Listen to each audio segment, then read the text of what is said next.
folks, welcome once again to Prophecy Update, where we look at current events in the light of Bible prophecy. My name is Bob Mitchell. I will be with you for the next few minutes. On Friday, the Western press started to set the stage for what could be a war between Lebanon and Iran and Saudi Arabia and Israel. First, it was the third reminder in a row that, despite no presentation of real evidence, the ballistic missile that was fired last Saturday by Houthi rebels in Yemen and supposedly meant to strike the Riyadh airport before it was intercepted by Saudi defense forces, the ballistic missile belonged to Iran. As the Associated Press reported, the ballistic missile fired by Yemeni rebels that targeted the Saudi capital was from Iran and bore Iranian markings. Just a few hours later, a far more provocative report was published by the BBC, according to which Iran is establishing a permanent military base inside Syria, citing a Western intelligence source.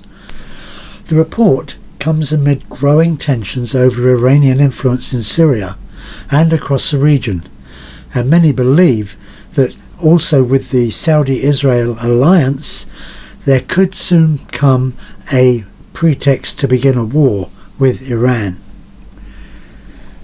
As the BBC adds, the Iranian military is said to have established a compound at a site used by the Syrian army outside Al-Kiswa, which is 8 miles south of Damascus. Needless to say, for Israel this would constitute crossing the red line by Iran. Israel Prime Minister Benjamin Netanyahu recently warned that Iran wanted to establish itself militarily in Syria. He said, "Israel will not let that happen."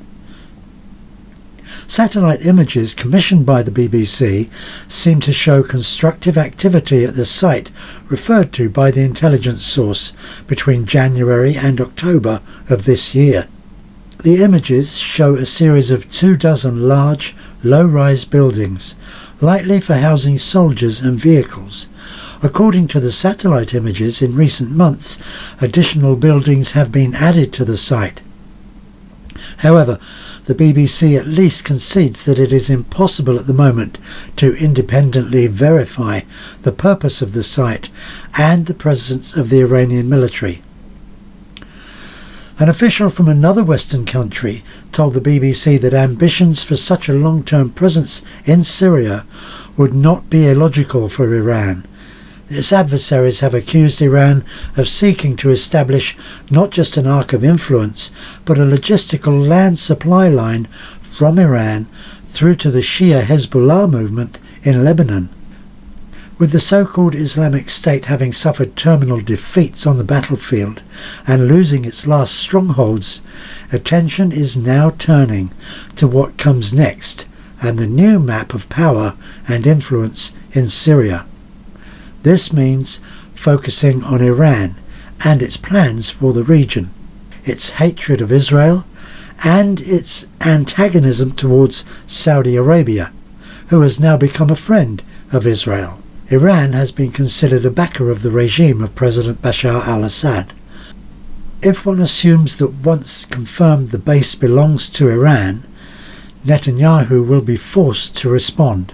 The base lies just about 50 kilometers from the Golan Heights, which was former Syrian territory occupied and then annexed by Israel during and after the 1973 Yom Kippur War, when Syria attacked Israel on its most holy day.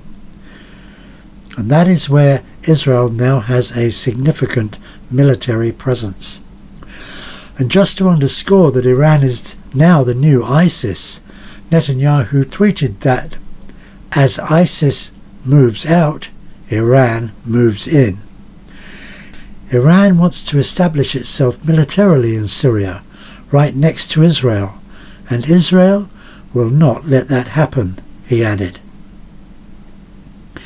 In an interview on the BBC's Andrew Marr show on the same day, Netanyahu said Iran wanted to bring its air force and submarines, as well as military divisions, right next to Israel. I would presume and hope Israeli intelligence has gathered enough information for the Prime Minister to make such a statement. Israel has raised further concerns of Iran seeking to use Syrian ports and bases for its submarines, and when asked whether Israel would use military force to stop such developments, Mr. Netanyahu told the BBC, "You know, the more we're prepared to stop it, the less likely we'll have to resort to much greater things. There is a principle I very much adhere to, which is to nip bad things in the bud." However, international pressure is likely to be the first avenue pursued by Israel. Other countries have also raised concerns over potential long-term Iranian presence in the region. And finally, in closing, we also must be aware of the recent escalation in tensions between Saudi Arabia and Lebanon, as well as Iran over the past year. The Israeli Air Force has struck targets in Syria a number of times, which is linked to Hezbollah. And with that one base, which may or may not belong to Iran, the media now has what many would call an alibi to push for popular support for the Israeli-Saudi axis in an upcoming military conflict against Iran and Lebanon.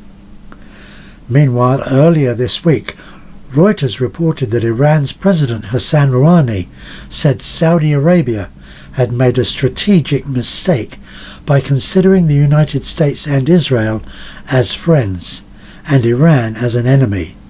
Well, friends, the next few weeks should confirm if he is correct. With that, I do recommend you read my little book that I released earlier this year called The Blood Moon's Prophecy, Jerusalem, and the Year 2017. Thanks again. Pray for little Israel. Pray for the Middle East. Pray for peace. Thanks very much. God bless you. What is the amazing link between the woman and the dragon of Revelation 12, the city of Jerusalem, and the year 2017? Did the blood moons of 1493-94, 1949-50, 1967-68 and 2014-15 really have any prophetic significance? My new book, The Blood Moon's Prophecy, Jerusalem and 2017, may provide you with some shocking answers to these questions. If you haven't subscribed already, please do. Just click that little button down here to the right hand side, and if you see that little bell beside you there, please click on that and you'll be notified when new videos come up. And if, as I say, you are not a Christian, I challenge you to test the claims of Jesus Christ. He was and he is a real person. He offers you now the only way of escape from coming judgment when God judges the earth in the days ahead. May you turn to him tonight, turn from your sin and call on him to forgive you and save you for all eternity. May God have mercy on us all and wake us up to the reality of the days we are now living in. God bless you. Who knows what the coming days will bring? Time is short, my friends. All history will finally come together with the fulfillment of the ultimate prophecy, the return of the Messiah, Yeshua. So heads up, watch the Middle East, because that is where it will all come to pass in the days and the years ahead. God bless you.